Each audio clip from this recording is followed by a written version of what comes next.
17వ అధ్యాయము. వారు అంఫిపోలి, అపోల్లోనియా పట్టణముల మీదుగా వెళ్ళి తెస్సలోనికకు వచ్చిరి. అక్కడ యూదుల సమాజ మందిరము ఒకటి ఉండెను గనుక పౌలు తన వాడుక చొప్పున సమాజపు వారి యొద్దకు వెళ్ళి, క్రీస్తు శ్రమపడి మృతులలో నుండి లేచుట ఆవశ్యకమనియు, నేను మీకు ప్రచురము చేయు యేసే క్రీస్తయి ఉన్నాడనియు లేఖనములలో నుండి దృష్టాంతములనెత్తి విప్పి చెప్పుచు వారితో 3 విశ్రాంతి దినములు తర్కించుచుండెను. వారిలో కొందరును భక్తిపరులగు గ్రీసు దేశస్థులలో చాలామందియు ఘనత గల స్త్రీలలో అనేకులను ఒప్పుకొని పౌలుతోనూ శీలతోనూ కలుసుకొనిరి. అయితే యూదులు మత్సరపడి పనిపాటులు లేక తిరుగు కొందరు దుష్టులను వెంటబెట్టుకొని గుంపు కూర్చి పట్టణమెల్లా అల్లరి చేయుచు యాసోను ఇంటి మీద పడి వారిని జనుల సభ ఎదుటికి తీసుకొని వచ్చుటకు యత్నము చేసిరి. అయితే వారు కనబడనందున యాసోనును కొందరు సహోదరులను ఆ పట్టణపు అధికారుల యొద్దకు ఈడ్చుకొని పోయి, భూలోకమును తలక్రిందు చేసిన వీరు ఎక్కడికి కూడా వచ్చియున్నారు. యాసోను వీరిని చేర్చుకొనియున్నాడు. వీరందరూ యేసు అను వేరొక రాజున్నాడని చెప్పి కైసరు చట్టములకు విరోధముగా నడుచుకొనివారు అని కేకలు వేసిరి. ఈ మాటలు వినుచున్న జనసమూహమును పట్టణపు అధికారులను కలవరపరచిరి. వారు యాసోను నొద్దను మిగిలిన వారి నొద్దను జామీను తీసుకుని వారిని విడుదల చేసిరి.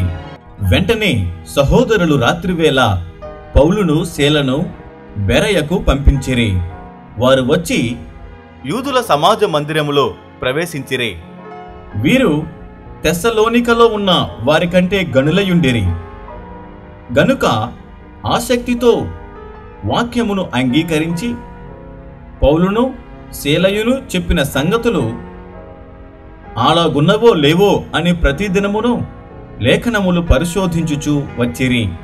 అందుచేత వారిలో అనేకులను ఘనత గల గ్రీసు దేశస్థులైన స్త్రీలలోనూ పురుషులలోనూ చాలామందియు విశ్వసించిరి. అయితే బెరయలో కూడా పౌలు దేవుని వాక్యము ప్రచురించుచున్నాడని తెస్సలోనికలో ఉండు యూదులు తెలుసుకొని అక్కడికి వచ్చి జనసమూహములను రేపి కలవరపరిచిరి. వెంటనే సహోదరులు పౌలును సముద్రము వరకు వెళ్ళమని పంపిరి.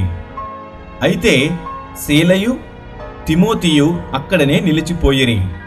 పౌలును సాగనంప వెళ్ళిన వారు అతనిని ఏథెన్సు పట్టణము వరకు తోడుకుని వచ్చి శీలయు తిమోతియు సాధ్యమైనంత శీఘ్రముగా అతని యొద్దకు రావాలనని ఆజ్ఞ పొంది బయలుదేరిపోయిరి. పౌలు ఏథెన్సులో వారి కొరకు కనిపెట్టుకొని ఉండగా ఆ పట్టణము విగ్రహములతో నిండియుండుట చూచినందున అతని ఆత్మ పరితాపము పట్టలేకపోయెను. కాబట్టి సమాజ మందిరములలో యూదులతోనూ భక్తిపరులైన వారితోనూ ప్రతి దినమున సంత వీధిలో తన్ను కలుసుకొను వారితోనూ తర్కించుచూ వచ్చెను. ఎపికూరియలలోనూ స్తోయికులలోనూ ఉన్న కొందరు జ్ఞానులు అతనితో వాదించిరి. కొందరు ఈ వదరబోతు చెప్పినది ఏమిటని చెప్పుకొనిరి. అతడు యేసును గూర్చియు పునరుత్థానమును గూర్చియు ప్రకటించెను గనుక మరికొందరు వీడు అన్య దేవతలను ప్రచురించుచున్నాడని చెప్పుకొనిరి.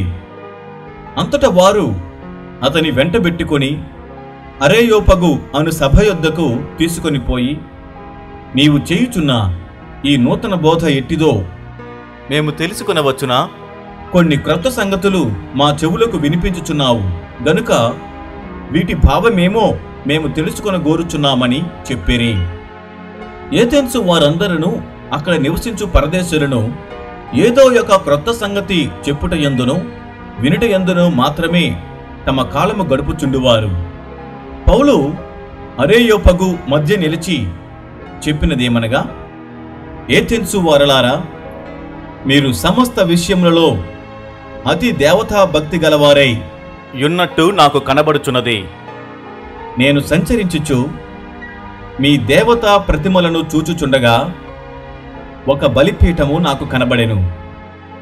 దాని మీద తెలియబడని దేవునికి అని వ్రాయబడి ఉన్నది.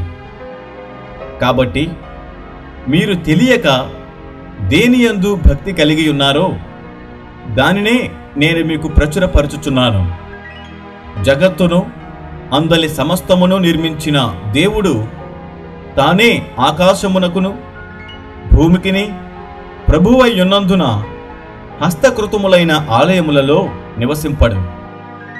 ఆయన అందరికిని జీవమును ఊపిరిని సమస్తమును దయచేయువాడు గనుక తనకు ఏదైనను కొదువయున్నట్టు మనుష్యుల చేతులతో సేవింపబడువాడు కాడు. మరియు యావత్ భూమి మీద కాపురముండుటకు ఆయన యొక్కని నుండి ప్రతి జాతి మనుష్యులను సృష్టించి వారు ఒకవేళ దేవునిని తడవులాడి కనుగొందురేమో అని తన్ను వెదకు నిమిత్తము నిర్ణయ కాలమును వారి నివాస స్థలము యొక్క పొలిమేరలను ఏర్పరిచెను. ఆయన మనలో ఎవనికిని దూరముగా ఉండువాడు కాడు. మనం ఆయన యందు బ్రతుకుచున్నాము, చలించుచున్నాము, ఉనికి కలిగి ఉన్నాము. అటువలే మనం ఆయన సంతానమని మీ కవీశ్వరులలో కొందరును చెప్పుచున్నారు. కాబట్టి మనము దేవుని సంతానమయ్యుండి మనుష్యుల చమత్కార కల్పనల వలన మల్చబడిన బంగారమునైనను వెండినైనను రాతినైనను దేవత్వము పోలియున్నదని తలంపకూడదు. ఆ అజ్ఞాన కాలములను దేవుడు చూచి చూడనట్టుగా ఉండెను.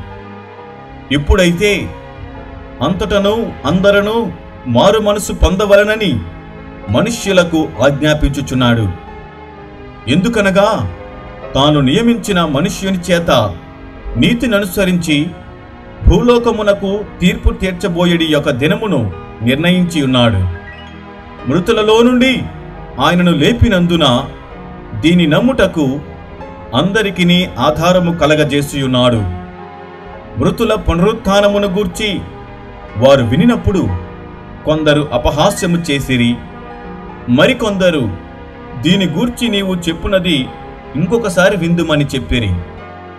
అలాగుండగా పౌలు వారి మధ్య నుండి వెళ్ళిపోయెను.